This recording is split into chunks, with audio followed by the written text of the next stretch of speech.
Hey, everybody, and welcome to the Fantasy Football Post. I'm Sid Rosenberg for OpenSports.com and the National Football Post. We're now 3 weeks into the NFL season. Hopefully, you're 3-0 in your fantasy league. But if you're like me and scored just 29 points this week, let's get you some help. Here he is, my main man, the great fantasy expert at NFP, Joe Fortenbaugh. Joe, how are you, buddy?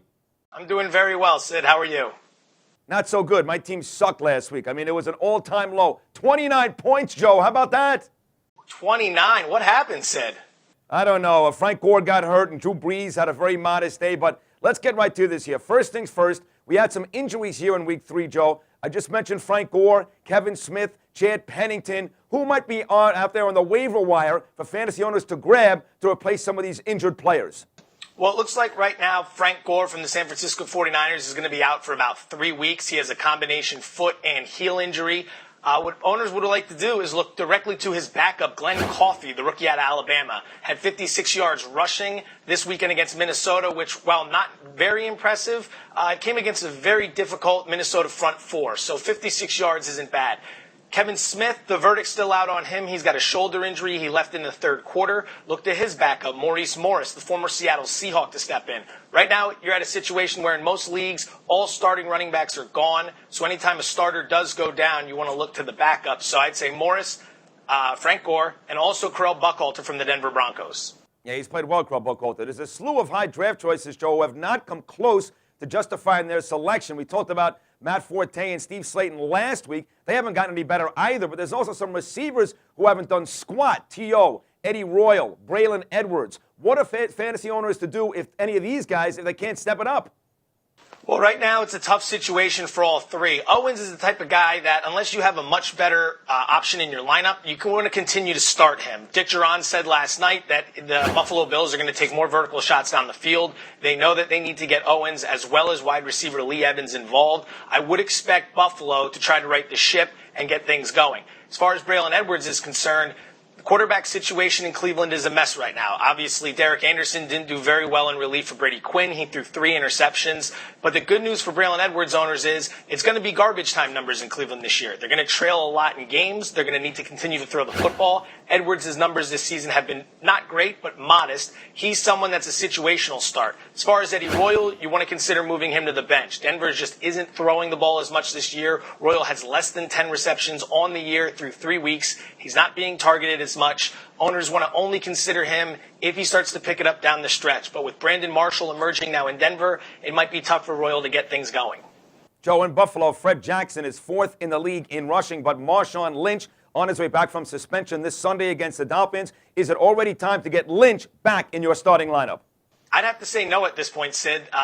When you look at the situation in Buffalo, Fred Jackson, as you mentioned, 4th leading rusher in the league. He's played outstanding in the first 3 games for Buffalo this year. You can't take that type of production and move it to the bench just because Marshawn Lynch has come back. And in all honesty, if Marshawn Lynch was in the lineup the first 3 weeks, would he have been playing better? I mean, it's very tough to be better than Fred Jackson right now. He's been making plays in both phases of the offense. Right now, I think you have to play it safe with Lynch. At best, he might share the workload with Jackson, but Freddie Jackson's playing too well right now to move to the bench. So Lynch owners, be patient. All right, Joe, let's talk a little strategy now. Obviously, if your team has a losing record right now, you're going to want to make some changes to your roster. But even if you're 3-0, you would advise against being complacent, right? So let's make some changes here. How about that? Of course, if you're 3-0, you always want to be looking to upgrade the bottom end of your roster. You're in a situation at 3-0. Obviously, you have a very good team, and you probably have a lot of depth. Look around for someone in the league who's desperate. At 0-3 right now, at 1-2, owners might be starting to panic at this point. Look to try to make a move. Try to get their best player for maybe 2 of your mid-level guys so you can upgrade your starting roster. You have to be very proactive in fantasy football. You always have to be looking to improve. Never sit back and think that a record like 3-0 is good enough. All right, I like the strategy. Let's do a little buy and sell now, Joe. Buy and sell right here. Let's start with Matt Castle. Got himself a big contract this offseason. Has not delivered for the Chiefs or any fantasy owners. Buy or sell Matt Castle. Selling Matt Castle. He's a situational start at best. The garbage time numbers might be there. I got the chance to watch him in Philadelphia this weekend. Kansas City lacks speed all over the field. They're not a very good football team right now. Sell Matt Castle. How about Derek Mason here? Almost retired, Joe, but he stuck around. Could you still consider Derek Mason as a solid number 2 wide receiver? It depends on how many owners are in your league, but you definitely want to have Mason on your roster. He should not be sitting on waivers right now. Had over 100 yards receiving and a touchdown this past weekend. Flacco and Baltimore are throwing the football. Mason might not be an every week starter, but he's definitely a good situational start. Buying Derek Mason. Donnie Avery banged up for St. Louis much of the preseason. What about Donnie Avery now for St. Louis? Avery's stock should be on the rise. The problem in St. Louis is Laurent Robinson went down with an injury this weekend. He could be out for the rest of the season. The verdict is still out on that. But what owners want to do is realize Avery's going to start seeing a lot more targets. It's a rough situation in St. Louis. Kyle Bowler might start to see more time. I'm selling Donnie Avery for now, but if you've got him on the bench, he's got some upside.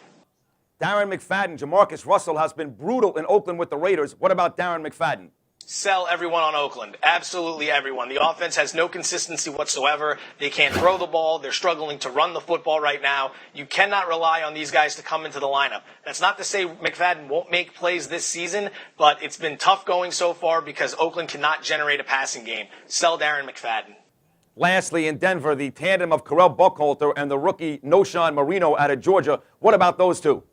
Buy and buy. Right now, they look like great flex options. Denver has the fourth best rushing attack in the league right now, averaging over 150 yards a game. These two are splitting carries, remaining fresh for 4 quarters. They look outstanding.